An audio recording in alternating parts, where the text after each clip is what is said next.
Before we begin, please imagine the bell notification is on and you're subscribed to Huna Stories.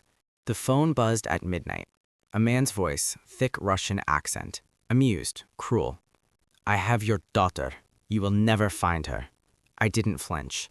My hand tightened around the receiver, but my voice was calm, measured. "Put your boss on the phone." He barked a laugh. "He doesn't talk to SCUM like you." I waited a beat. My breath was steady. Then I spoke the words I hadn't used in years. "Tell him the winter wolf wants to talk." The laughter died instantly. Silence stretched across the line like a noose. A minute later, a deeper voice came on. Gravelly, old. "Who is this? How do you know that name?" I closed my eyes. My reflection stared back at me from the black window pane. My daughter's face flickered in memory. "You have until midnight," I whispered, and then I hung up. The winter wolf, a name I had buried, a ghost from a life my daughter never knew I lived. Once I belonged to them, not the Russians, but worse. The men who sold nations like currency, who made wars disappear, who erased families without leaving graves. And I had promised myself I would never let that world touch her. Yet it had, not by accident. Someone close had betrayed me. That was the only way they could have known where to find her. The Russian mob didn't stumble onto the child of a ghost. Someone pointed them to her. I thought of the people in my circle. Few trusted. My brother, my fiancé, both had access. Both knew my daughter's routine. Both swore loyalty with easy smiles. And yet the call proved one of them had sold her out. That betrayal burned deeper than the threat, because a Russian mobster was predictable. Betrayal from family was not. I didn't storm out of the house. I didn't raise my voice. I moved like water, quiet, relentless. I started with phone records, hidden lines, numbers that didn't belong. My fiancé's name appeared where it shouldn't. Calls routed through encrypted services, a link to an offshore account. I traced movements, timelines, excuses she had fed me. Each one cracked under scrutiny. But there was another thread, my brother. He had debts, gambling, quiet meetings with the wrong men in the wrong bars. It was a perfect trap.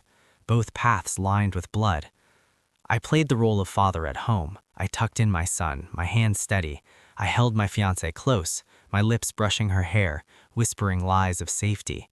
Inside, I counted hours, minutes, seconds, and each one brought me closer to the truth. The proof came in a single photograph, an encrypted file pulled from a message queue. My fiancée standing beside the mobster, smiling, her hand brushing his arm. Her betrayal wasn't financial. It was intimate, personal. She hadn't just sold out my daughter, she had handed her over with the softness of a lover's touch. That night, I confronted her without a word. I placed the photograph on the table, her face drained. She stammered, hands trembling. "It's not what it looks like." "It's exactly what it looks like." Her tears came fast, desperate, clinging, but I had no warmth left to give. The silence between us was heavier than her sobs. I didn't kill her. That would have been mercy. Instead, I handed the evidence to the Russians' rivals, men who despised her lover more than I did. I let them know exactly who had betrayed whom. Her fate was sealed without my hand lifting a blade. I made the call back to the mob, my voice low, calm. "You wanted the winter wolf? You just made him your judge." By dawn, my daughter was released, untouched, left at the edge of town with no explanation. My fiancé never returned. The house is silent now. My daughter sleeps upstairs, safe for now.